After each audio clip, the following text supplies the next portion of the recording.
여러분 안녕하십니까. 강신업입니다. 김민전 의원이 페북에 글을 썼는데요, 아주 놀랍습니다. 일단 김민전 의원의 페북에 쓴 글을 한번 보시면 정말 이것들이 어떻게 부정선거를 자행하고 있는지 그 의혹이 사실로 믿어질 수밖에 없는 그런 겁니다. 김민전 의원은 2020년 총선은 투개표에서 이상현상이 폭발한 해였다라고 말을 꺼냅니다.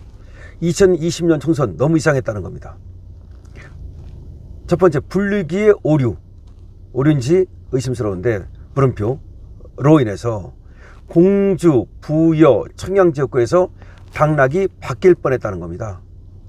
정진석 후보가 개표에서 패배했으나 매의 눈을 가진 참관인이 정 후보의 표가 민주당 쪽으로 들어간다고 거칠게 항의했고, 재개표 결과 정 후보가 승리한 거라는 겁니다.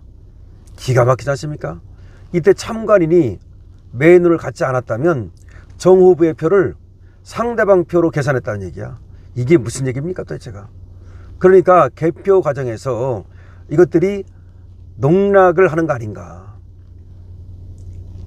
정진석 후보 국회의원 뺏길 뻔했다는 겁니다. 두 번째, 사전투표에서 민주당의 지지율이 갑자기 전국적으로 폭등한 선거였다는 겁니다. 사전투표에서 민주당 지지율이 갑자기 전국적으로 폭등을 했다는 겁니다. 지금은 사전투표가 문제가 있다고 생각한 보수 유권자가 사전투표를 하지 않기 때문이라고 할 수 있겠지만 2020년만 해도 그런 인식이 없을 때였다는 겁니다. 너무 이상하다는 거죠. 2020년만 해도 사전투표 하지 말자 이런 얘기가 없었는데도 불구하고 민주당 표만 사전투표에서 폭등했다는 겁니다. 세 번째, 간이 영수증처럼 머리가 붙어있는 투표지, 투표지 규격에 안 맞는 투표지 등 별별 투표지가 출현했다는 겁니다. 이상한 투표지. 그러니까 이거는 정식 투표지가 아니라 가짜 투표지일 가능성이 높은 거죠. 네 번째, 재검표에서는 상립방 박스, 일장기 투표지, 배춧잎 투표지가 등장했다는 겁니다. 삼립방 박스, 일장기 투표지, 배춧잎 투표지가 등장을 했다는 겁니다. 2020년에도 집회에 참여자 수는 지금에 비할 바 못됐지만 분류기를 공적 검증하자는 주장, 일부에서는 분류기를 선관위가 반출하지 못하도록 하자는 그런 강한 대립이 있기도 했다는 겁니다. 이때 국민의힘 김종인 비대위원장은 선관위가 분류기를 시연하는 것으로 이 문제를 그냥 마무리해버리고 말았다는 겁니다. 김종인, 이게 항상 역적이죠. 그리고 선거의 공정성과 투명성을 바라는 세력은 음모론자라는 굴레를 씌워서 오히려 김종인 쪽에서, 이준석 쪽에서 부정선거를 주장하는 사람들을 음모론자로 몰고 갔다는 겁니다. 그러니까 이준석이 그랬잖아요. 부정선거 얘기하면 음모론자. 그게 이준석이잖아. 김종인이잖아. 그런 면에서 선관위와 유착되지 않은 야당 지도부가 선거의 공정성과 투명성 확보를 위해 나서는 것은 정말 다양한 일이다. 지금은 장동혁 지도부는 선관위와 유착되지 않았죠.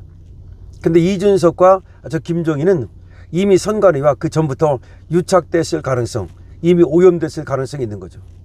따라서 지금 장동혁 지도부가 재선거를 요구하고 나선 거, 그리고 장동혁 지도부가 이 선거를 갖다가 파헤치겠다는 거, 이거는 정말 다행이라는 겁니다. 2024년 10월 국정원은 선관위 시스템에 대한 가상 해킹 점검 결과를 발표했는데 그 주된 내용은 다음과 같죠. 국정원이 발표한 거야. 국정원이 가상으로 해킹을 해보고 들어간 거야. 선관위 시스템에 대해서. 그랬는데 첫 번째, 인터넷을 통해서 통합 선거인 명부 시스템에 침투하여 유령 유권자를 등록하거나 사전투표 여부를 조작할 수 있었다는 겁니다. 다시 말해 투표한 사람을 투표하지 않은 것으로, 투표 안 한 사람을 투표한 것으로 전산을 조작할 수 있었다는 겁니다. 국정원에서 해보니까. 두 번째, 개표 시스템의 망 분리가 미흡하여 해커가 개표 결과를 바꾸거나 투표지를 분리기에 무단 프로그램을 씹는 방식 등으로 선거 조작이 기술적으로 가능했다는 겁니다.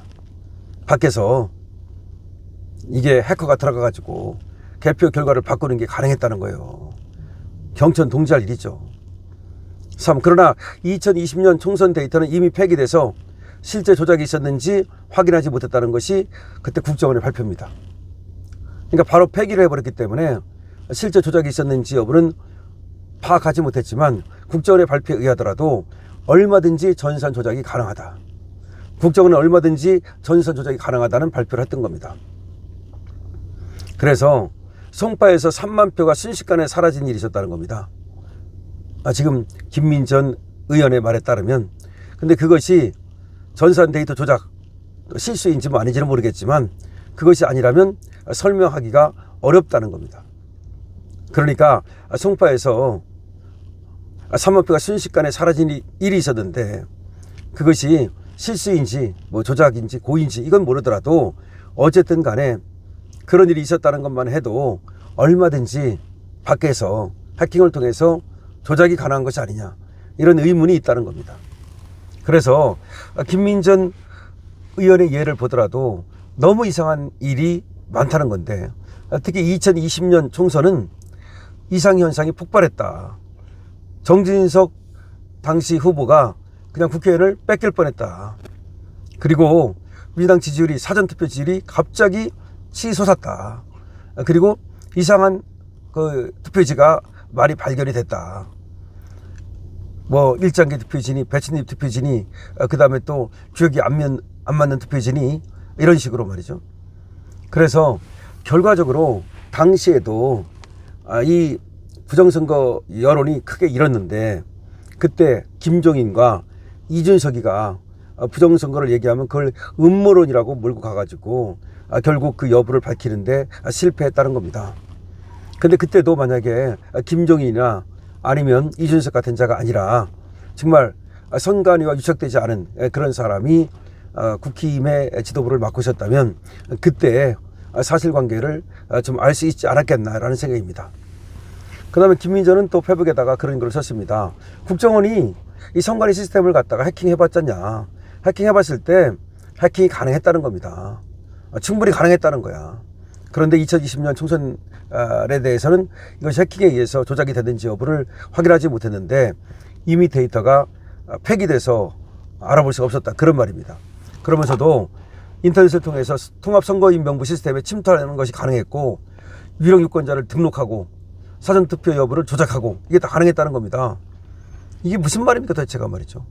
그 다음에 개표 시스템의 망분리가 미흡하여 해커가 개표 결과를 바꾸고 투표지 분리기에 무단 프로그램을 심어놓고 모든 게 가능하다는 거 아닙니까? 모든 게. 그러니까 A가 얻은 표를 B로 바꾸고 B가 얻은 표는 뭐 예를 들어서 뭐 더 많게 만든다거나 더 적게 만든다거나 뭐 이런 식으로 모든 게 가능했다는 거야. 전산 조작이 가능했다는 거야. 국정원이 실제로 해킹을 해보니까. 그런데도 불구하고 그 이후에 말이죠, 제대로 된 그런 어떤 조치를 선관위가 취하지 않고 있지 않습니까? 자, 김민전 의원이 2020년 총선이 얼마나 이상했는지 그때부터 계속해서 지금 대한민국의 선거가 오염됐다라는 얘기를 하고 있는 겁니다.